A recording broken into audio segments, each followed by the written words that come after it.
Naranasan mo na bang makaramdam ng kakaiba sa isang lugar na inaasahan mong tahimik at payapa? Yung tipong magre-relax ka lang sana, pero bigla kang tatayuan ng balahibo dahil sa mga nangyayari sa paligid. Ganito ang kwento ko, mga kaibigan. Ako nga pala si Linda Ochoa, taga Lipa, Batangas. Office worker ako at noong 2017, isang Sabado, nag-decide ako mag-relax matapos ang sunod-sunod na overtime sa trabaho. Napili kong magpamasahe sa isang sikat na spa na itago na lang natin sa pangalang Haplos ng Ginhawa. Pagpasok ko sa spa, ramdam mo agad ang relaxing ambience. Mabango ang amoy ng eucalyptus, malamlam ang ilaw, at instrumental music ang maririnig mo. Tahimik ang paligid, pero mapapansin mong parang unusual ang place. Naranasan mo na ba yun? Habang hinihintay ko ang therapist, napansin ko ang isang frame sa may reception counter. May picture ito ng babaeng naka-uniforme na kagaya ng staff ng spa. Sa ilalim ng frame, may kandila at bulaklak. Alam niyo na siguro yon, sweet memories. Sabi ko sa sarili ko, kamag-anak kaya ito ng may-ari ng spa? Pero bakit nasa counter? Hindi ko na lang ito pinansin. Pagdating ni Ate Remy, ang therapist ko, pinili ko ang Swedish massage. Pinapasok niya ako sa isa sa mga cubicle na nahahati lang ng mga kurtina. Tahimik ang paligid, pero bakit parang sobrang bigat ng vibe sa lugar na iyon?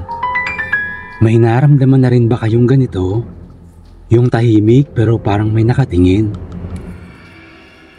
Habang minamasahe ni Ate Remy ang likod ko, biglang may naramdaman akong malamig na haplos sa bato ko.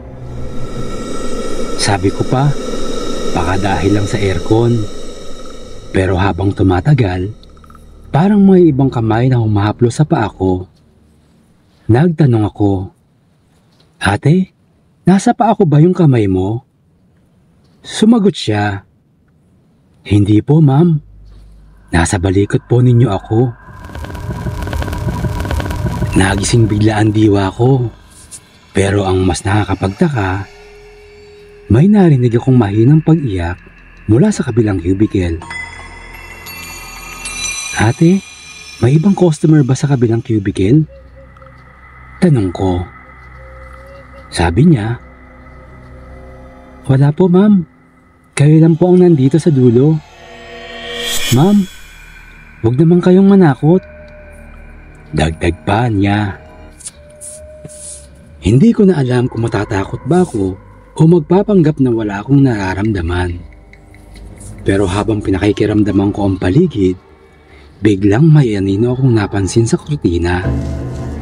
May babaeng mahaba ang buhok na nakasuot ng puting uniforme, katulad ng kay Ate Remy. "Ma'am, sino po yun?" Tanong ko kay Ate Remy. Nanginginig ang boses ko.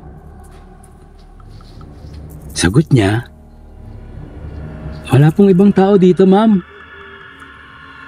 Nang silipin ko ulit, wala na ang babae.